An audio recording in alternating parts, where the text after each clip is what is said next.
My brothers and sisters, Alhamdulillah, we're here in Mersin. We're about to hit the ground. We wanted to first come and see the packs. Every single day, we have thousands of packs going out to support those families. Our team's already out there doing warm cooked meals. The soup kitchen's running, but we want to give something for those families in the course of the day to have something to eat with their families as well. They've lost their loved ones, they've lost their homes.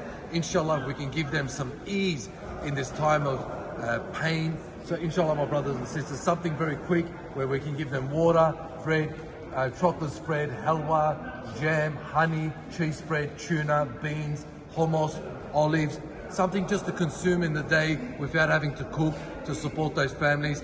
Please continue supporting, sharing, donating. May Allah subhanahu wa ta'ala reward you.